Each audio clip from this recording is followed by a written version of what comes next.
It's tax season. I pay taxes. I go to church. Are you completely frightened about taxes when starting your Etsy print-on-demand business? Yeah, I was too. So today, hopefully, I can take away a little bit of that fear as I walk through the tax situation with Etsy print-on-demand.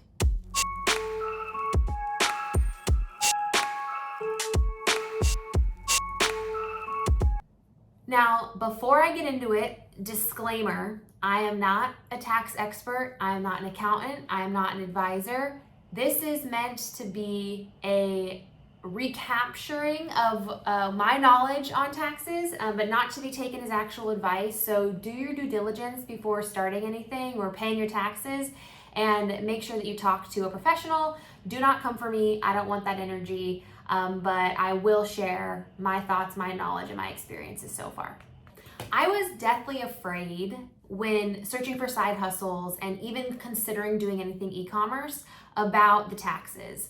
It's something that I've heard stories about, like you have to do it quarterly, you have to make sure that you pay your state, and then sometimes if you have nexus in another state, you have to pay taxes there too as well. And so I was really frightened. The great part about Etsy is that we don't need to be as scared as we might be if we were launching our own brand. And so let's get into the types of tax. So there are a couple of different types of tax. The two that I'll be focusing on today are going to be income tax and sales tax.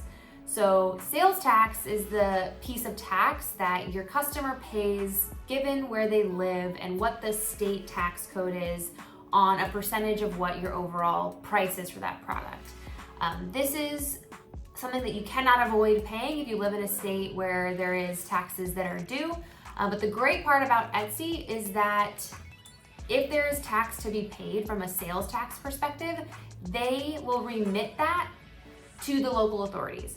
So that means that if there's tax meant to be paid, they will collect that and handle that percentage of finances for you, so you don't have to touch that money, which is phenomenal. So you don't have to worry about being in compliance with some sort of sales tax code. So now that we know that sales tax is handled for you and you're not having to pay all these states different tax, we can move on to income tax. So when you open your Etsy account, you have options.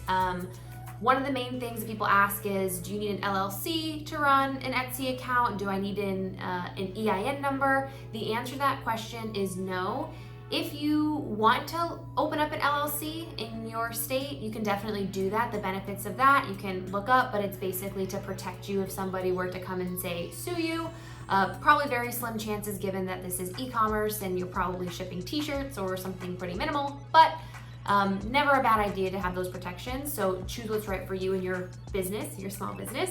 But you can launch an LLC, get all that set up, pay the local authorities in your state whatever that fee costs. If there's a fee associated, I'm in California, so it's a very high fee. It was $800 a year, and then you had to pay for it. So up to you. But if you don't want to do that, and you're not sure on if this venture is something that you want to just be dabbling in or like go full in on, you can also just sign up on Etsy with your social security number, and you can put that in for your tax information, which works just fine as well.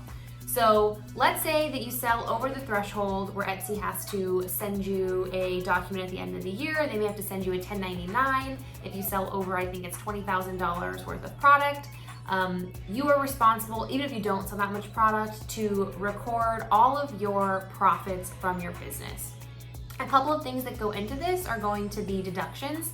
I did an entire video last week regarding what my exact profits were once you break down my revenue from my business and the expenses of cost of goods, how much I paid in marketing, how much I paid in Etsy fees. I'll link that in the description below. What I didn't include in that video was all of the other kind of expenses that went into your business that can technically bring your profits down because you had to pay other expenses to operate the business as well.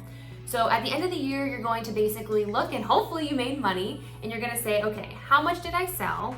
How much did it cost for me to sell all those things? And are there additional deductions that have to take place in order for you to run your business? So again, consult a tax professional. Do not come for me again. Look into it on your own time. But there are multiple deductions that you're probably eligible for. A couple that I'll mention are basically going to be your home office. Let's say that you utilize your home office to run your business. That is something that you might be able to deduct part of your mortgage or your rent from.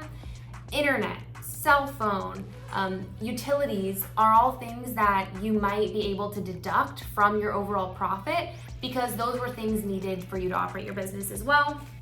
Advertising, if you do any advertising, Meta ads, YouTube ads, TikTok, whatever, those are all things that were meant to help run your business. So those are likely deductions that you can take off of your profit, as well as like membership/subscriptions. I have a Canva membership, I have a Kittl subscription, I have an Everbee subscription. These are all things that are, 10 to 30 bucks a month that add up, that are things that you can deduct from your overall profits to bring that profit or that income from your business down so you don't actually have to pay taxes on that money.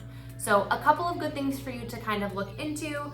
And if you are interested in learning more about what those subscriptions look like, I'll be posting more videos on how I utilize them, what are my favorite softwares and things like that have been successful with my business. But thank you for tuning in and hearing more about taxes. Hopefully this took a little bit of fear away from jumping into this business model, and feel free to drop any questions in the comments. While I'm not a tax representative or a tax specialist, I'll do my best to give my guidance if you have anything.